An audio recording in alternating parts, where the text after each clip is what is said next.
ألف مبروك لجمهور الهلال. لو ما أخذت من هذه الفترة قبل التوقف إلا ذا الفوز لا كفاك.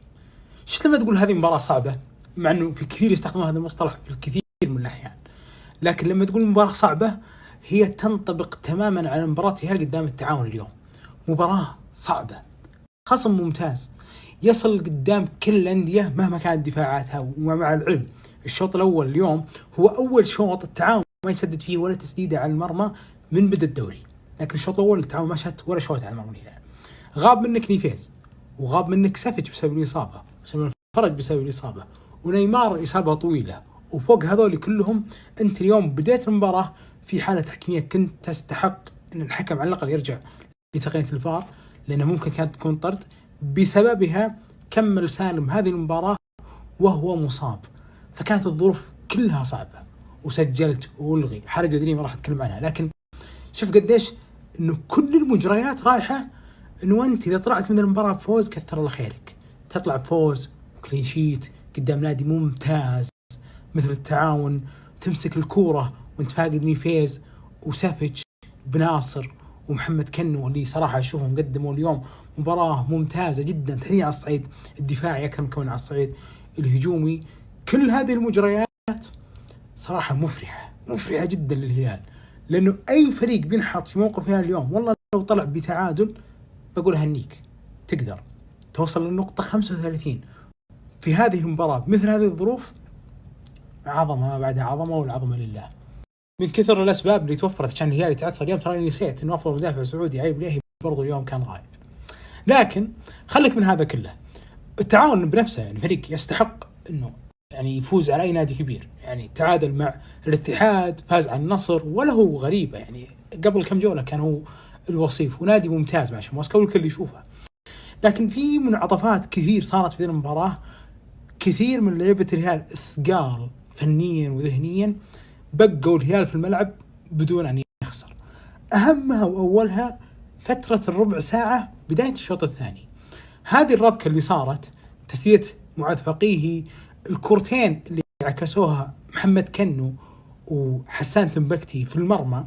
والله العظيم لو في أي حارس ثاني في هذا الدوري في مكان بونو كانت سجلت واحدة منهم، لأنه الحارس انتم تشوفون في العالم كله صار ديفليكشن ولا تغير مسارها أي لاعب ثاني، حتى لو كان هذا اللاعب مهاجم أحيانا يكون لو يكون مدافع تقريبا ياخذ ثانيتين مهنج يوقف، ما يعرف يتعامل مع الموقف كويس.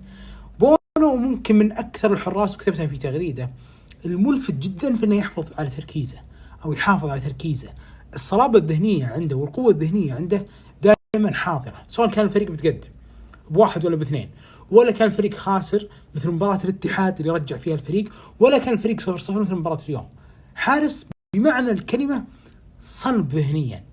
في 15 دقيقة تقريبا المفروض تسجل عليه هدف إلى هدفين، يعني هدفين هو المتوسط، ومع ذلك شوف كيف كان قادر يحفظ مرماه بالشكل الصحيح. حدث تعود الكرة مرة أخرى، محاولة خطيرة يا ولد على الأخطاء كاسر، بونو يتدخل. لا والله معاذ لمسة حريف، لعبة حريف، كورة ولا أروع لمصعد التعاونية. كاسر يا رجل، بونو خلصها في توقيت حاسم. لقطة كانت في منتهى الروعة، في منتهى الخطورة. ظهر لك التعاون بلقطة خطيرة في الشوط الثاني.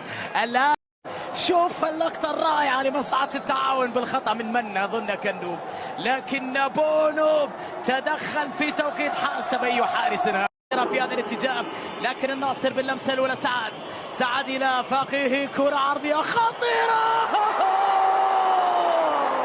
3 أهداف محققة، يعني كلها تغير مجرى المباراة وتوديك إلى منعطف ثاني.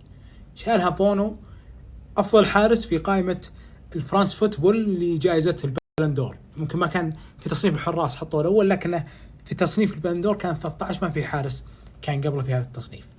وهذا المنعطف صراحة كثير يدلك على قيمة هذه الصفقة. الاختيار نفسه أعتقد أنه كان من الإدارة، لكن احتياج الهلال للحارس كان من اختيار جيسوس.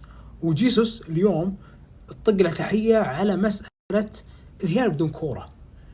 اليوم اللي يشوف الهلال بدون كورة قدام التعاون اللي يسيطر على كل الأندية، يمسك كورة على كل الأندية بدون اللي عديته، ما بي أكرر كلامي، ما هو قادر يمشي 3 باصات.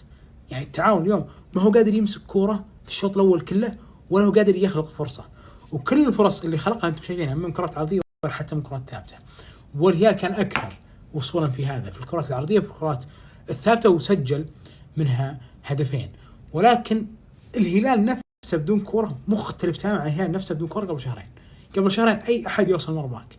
اليوم صعب جدا توصل مرماك، وإذا وصل أحد مرمى الهلال يلقى قدامه واحد بإمكانيات بونو. هذه التوليفة، هذا الحارس وهذا الهلال بدون كرة اللي أصبح اليوم ممتاز جدا والكل يشهد له بما فيهم اللي كانوا ينتقدون جيسوس. عمل مدرب بالمقام الأول واستراتيجية مدرب، لأنه هو اللي جاب الحارس وهو اللي صنع الفريق بالضغط العكسي اللي شفته اليوم. يحتاج كثير من التجهيز العضلي والتكتيكي، وهذا اللي وصل له جيسوس مع الهلال في هذا الوقت من الموسم. وأمانة عشان نكون برضو منصفين، لما تشوف سجل الهلال وانتصاراته المتتالية اللي ما حد في الدوري سواها ولا أتوقع حد في الدوري بيسويها، هالانتصارات المتتالية في كل البطولات يغلب عليها أنه يخرج بكلين شيت. هذا برضو عمل مدرب. كوليبالي اليوم لعب جيم ممتاز، البليهي لعب كثير مباريات ممتازة، لكن مع ذلك لو بتنسب أفضلية أن الهلال دائما يطلع بكلين شيت قدام أندية ممتازة هجوميا، هذا عمل مدرب. والاستمرار على الانتصار بهذا الكلين شيت يصنع في الهلال شخصية يمكن تفقدها أنت من سنين ماضية. الثاني اللي أقصده هو المهاجم الحلم. المهاجم الحلم بمعنى الكلمة. أتوقع ما في هلالي كان يفكر بأن الهلال يحتاج مهاجم ما جاب كل الصفات اللي تمناها ميتروفيتش. وقبل سنة ومثل ما دائما أقول، حضرت هنا مباراة فولهام وليفربول افتتاح الدوري الإنجليزي، وسجل ميترو هدفين في مباراة 2-2 بين ليفربول وفولهام. فولهام كان توه صاعد، سجل ميتروفيتش وهو مرتقي بهالشكل على أرنولد، كان هدف خرافي. لا أرنولد احتج ولا الحكم رجع الفار وتسجلت جول. بس مع الأسف مع حكم اليوم على كمية الكوارث اللي سواها عادي إنه رجع فيها، لكن اللي يحسب المترو إنه ما وقف، ما انهدت عزومة على كثر الأشياء اللي صارت في مباراة اليوم. ولاحظ يعني الإحساس اللي عنده في الجول، يا أخي تتعجب قديش هذا الهداف كل ما سجل وده يستميت عشان يسجل الهدف الثاني. الكورة لما تجي عرضية كان آخر كورة عرضية بتجي بحياته، وفرحته بالهدف بس تعلمك قديش الهدف بالنسبة له غالي جدا. الحماس أكثر في روح اللاعبين في نفوسهم، والهلاليين مع كرة أخرى خطيرة. لالكم بلمسة متر بالراس بين القدمين، خذها يا مايلسون بين القدمين. الضربة والكوب من الهداف بالفطرة، اللمسة السحر، القدم اليسرى، العرضية، اللعبة حلوة يا حريف، يا لاعب، يا فنان، يا هداف، يا ارتباء سباحة، يا ضربة قوية، يا صرخة قوية، يا هلالية. ختاما ألف مبروك لجمهور الهلال، هالانتصار، هالمستويات المتصاعدة، الكلين شيت المعتاد، وانهم يذوقون لذة جودتها اثنين. أبجريد مو طبيعي في تشكيلة الهلال، مع انه ارجع اقول إيجالو ومعيوف الموسم الماضي كانوا جدا ممتازين، بس هذول يرفعوا السقف جدا. وسبحان الله الاثنين هم اخر صفقتين للهلال كانت في الصيف الماضي، يعني اخر الظاهر صفقات الهلال ما خانتني الذاكرة كانت مترو وبونو. ومترو ظهر بيبدأ الدوري وبدأ الدوري وما زال ما بعد وصل، ولكن تأخيره فيها خيرة. يعني ذكر حتى بونو لعب مع اشبيليا السوبر الأوروبي. بس ختاما ألف مبروك لجمهور الهلال إنهم يذوقون لذة هالاثنين، وألف مبروك لهم صدارة الدوري، وإن الهلال رجع بهذا الإقناع